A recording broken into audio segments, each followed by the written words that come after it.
ಒಮ್ಮೆ ತಂದೆಯು ಮಗನಿಗೆ ಒಂದು ಅತ್ಯಂತ ಹಳೆಯ ಗಡಿಯಾರ ನೀಡುತ್ತಾನೆ.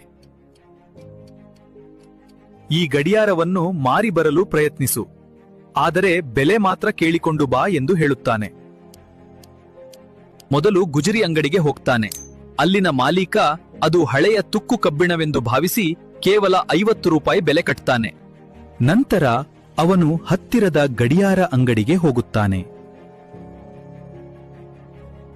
ಅಲ್ಲಿನ ವ್ಯಾಪಾರಿ ಅದರ ಕೆಲವು ಪಾರ್ಟ್ಸ್ ಹಳೆಯದಾಗಿದೆ ಎಂದು 500 ರೂಪಾಯಿ ನೀಡಲು ಒಪ್ತಾನೆ.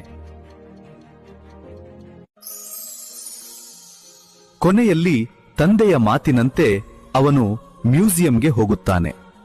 ಅಲ್ಲಿನ ತಜ್ಞರು ಅದು ಅಪರೂಪದ ಪುರಾತನ ಗಡಿಯಾರವೆಂದು ತಿಳಿದು 5 ಲಕ್ಷ ರೂಪಾಯಿ ಬೆಲೆ ನೀಡುತ್ತಾರೆ.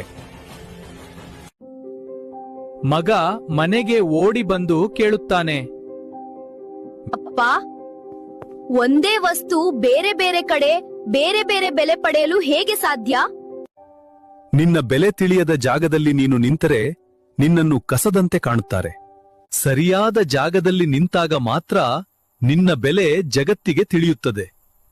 ನಿಮ್ಮನ್ನು ಗೌರವಿಸದ ಜಾಗದಲ್ಲಿ ನೀವು ಅಸಹಾಯಕರಲ್ಲ, ನೀವು ತಪ್ಪು ಜಾಗದಲ್ಲಿದ್ದೀರಿ ಎಂದು ಅರ್ಥ.